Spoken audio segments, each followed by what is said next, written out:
walking into a firing squad. That's what this fucking movie feels like, right? What did he say? What's up, everybody? Welcome back to yet another Creature of the Night. I'm your host, Toxin. Today, long-time subscriber, first-time hosting, my cousin. You want to introduce yourself? Rolando, call me Roro. Nice to I just call him Savage. be here. Savage, if you want to be fancy with it. Oh, yeah. If he wants to be seductive, he's Savage. Yeah, so this... Okay, first off, this movie came out in 1995. It was a very different world. A lot of the shit that was okay back... Not necessarily okay, but would have gotten by. You can't do that nowadays. I'm going to be honest, this one probably wouldn't have made it if it was released today, right? Definitely. You have to agree? Yeah, I agree. Definitely. And we're speaking, of course, of Tales from the Hood. Yeah, Tales from the Hood. Let's fucking get this shit.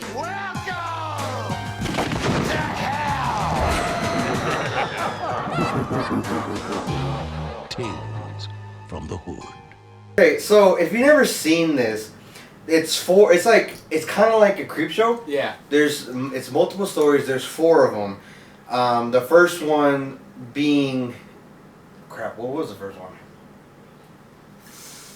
I forgot the name of the first one. I forget the name. I'm not gonna lie to you. I'm not gonna name every single short film that was in this one because I'm not gonna be able to remember it.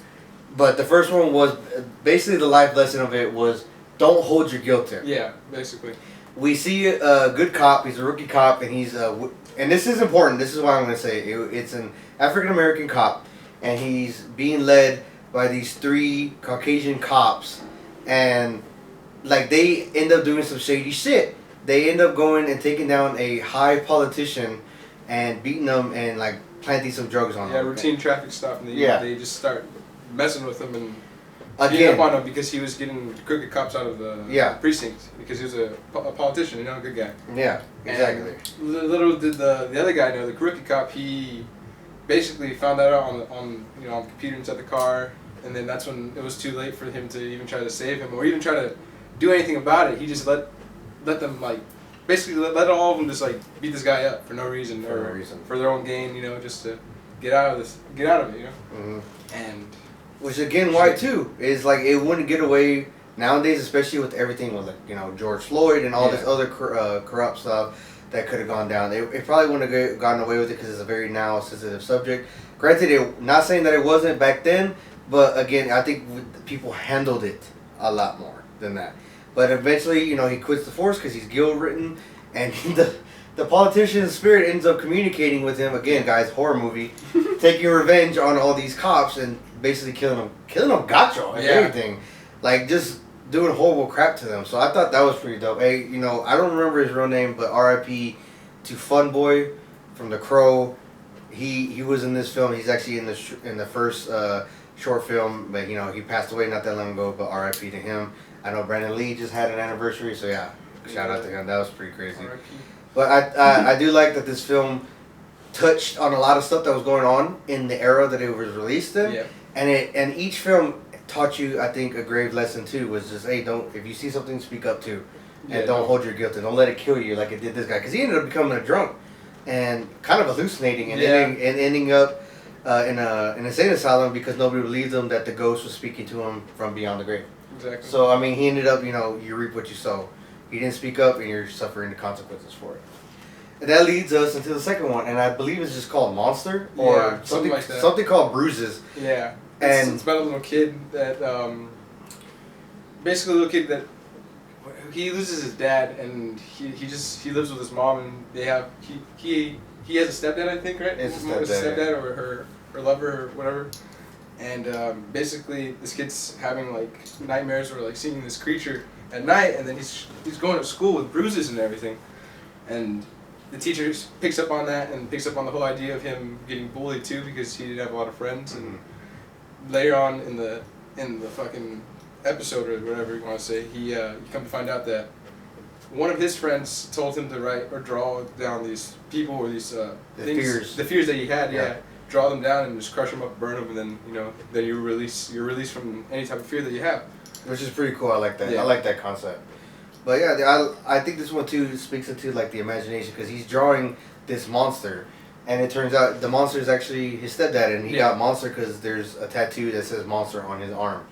And it's like how he views it. Shows you the imagination of the kid, child, and how powerful it is. And how he was being abused by his father or his stepfather.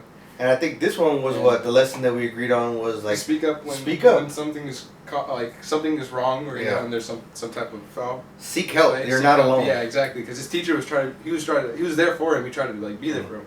The entire episode. Shout out to the real teachers, the ones that are out. This was really like the most. Yeah. I wouldn't say most because the next one after that is pretty fucked up. But this is like really, really, it's really heavily racist. I would just point that out. This governor moves into a plantation house. Turns out there's a curse on the plantation house, and it turned out that he's actually like has a KKK background, and basically the souls of these slaves come back and take their revenge essentially. It was crazy how it was like voodoo and stuff like that. There was a lady that lived there, or she was like, I think she lived there, right, or something. She lived there. She lived there, and then she like sewed all these like dolls and made these dolls, and she basically captured all the souls of the slaves that were once living there into these dolls, so that they were just all fucking just angry. Chucky, transferred into another like. They were just angry, and it was a lot. But yeah, and it is little African American dolls, and they he's insulting their memory. He's actually racist himself, but he's a governor. Like, it's crazy. So he tries to cover that. Cover that up, and then again, it just shows too like the past will come back to haunt you essentially, because again he has a horrible past, and he's still living his future and treating people horribly, and these dolls come back and take their revenge because they're not gonna rest until they have their reparations, as they keep saying through that episode. So I thought again, third time. Would not have survived the cutting board in this new age, but it just shows the superstition of the people at the time, what heavily people believe, and basically doing wrong to others. You reap what you sow. It's gonna come back and bite you in the ass. Exactly. If you don't change your ways. And and every single one of them, leading to this point, they had a chance to repent. They did, and then they would have been like freed from their like torture to the sin, But they don't ever do it because sometimes people don't change. That's the whole moral. With that one being said, it literally, the next one is about repenting and, like, loving thy brother. Yeah. And, like, fucking just being better for your community.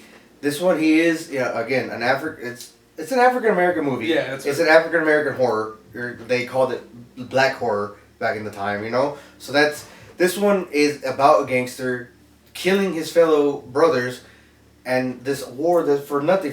What does Cyrus say? For a little piece of turf. Our turf, our little piece of turf. Yeah. For nothing, exactly, nothing, yeah. So it's for no reason, and I like that he's close to death, but somehow saved.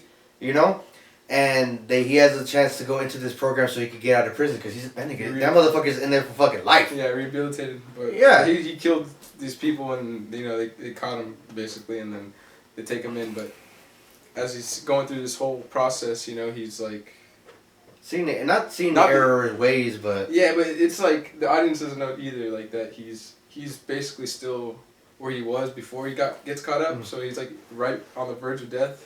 So he's basically seeing everything that he was supposed to see, going into hell, and seeing the light. Basically, he saw the light. That's exactly what's happening. And he chose violence instead of he chose to neglect it, Exactly. What he ends up saying. Remember, he kept repeating a line. Oh, I don't give a fuck. Yeah, I don't give a fuck. I don't give a fuck. Yeah, she's this doctor, always wearing white. Now that I'm thinking about it, could have been an angel trying to save his eternal soul, trying to make him repent, dude. Oh my god! Again, this one heavily would not have made it. Because the images that they show is actually a montage of some KKK graphics, members, of African Americans being lynched, Yeah. Burned.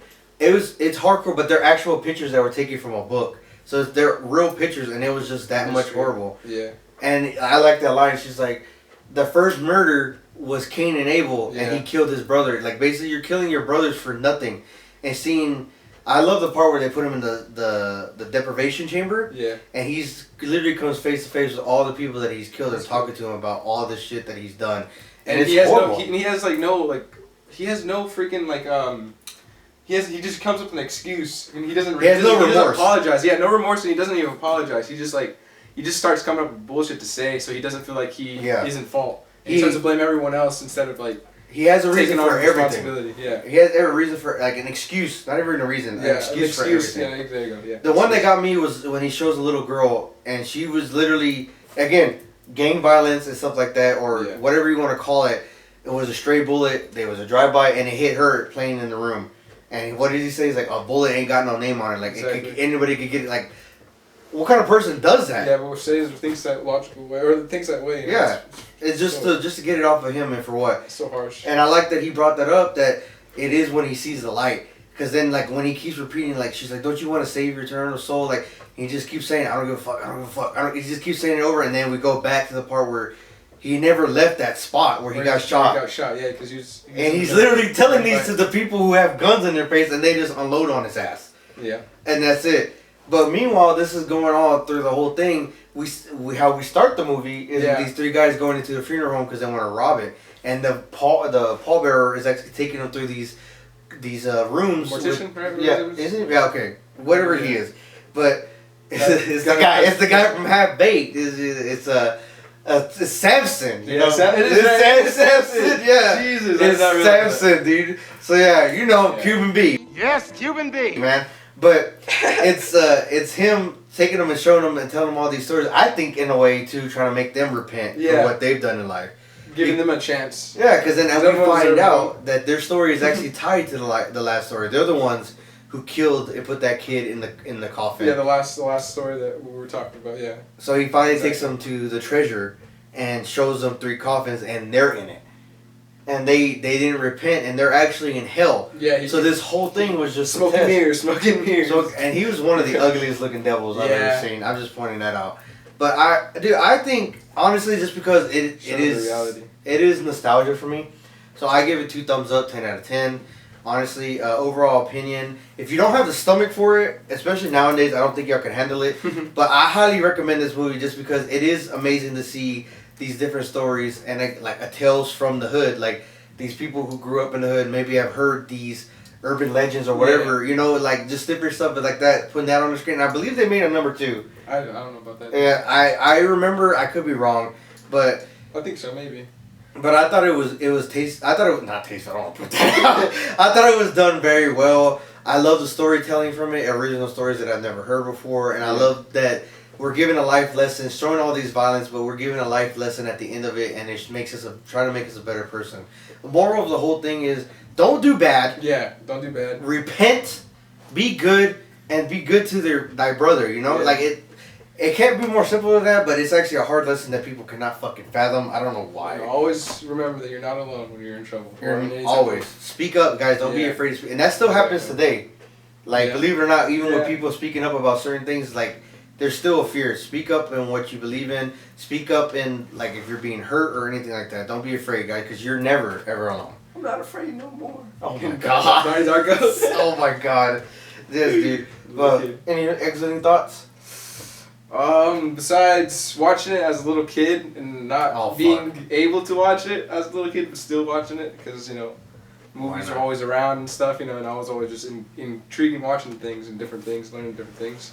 It opened up a little window for me too of just like that wonky horror or that like kind of like serious but like not serious, not taking it serious, but being kind of scared, you know, at a young age, and seeing it now, you see a different, you know, view of it, and then it just like it comes together all like really perfectly, even when it's not even like so in depth of these characters, or like there's not a lot really going on. There still is a story being told, you know, and I just think that was really cool, just rewatching it for. Maybe the 5th, 4th time, you know, and just. Oh, I love rewatching movies. There's always something that you find new, right? No matter how many times you watch it. But yeah, guys, let me know what you thought about this video. If you check out the movie and you're not offended, let me know what you thought about the movie. But if you are still the same, you know, let me know. Just let me know what went through your head. Like, subscribe, and please share my videos, guys. More to come. I'm Toxin, Roro, Savage, and stay tuned for more, guys. Peace. Beware the moon.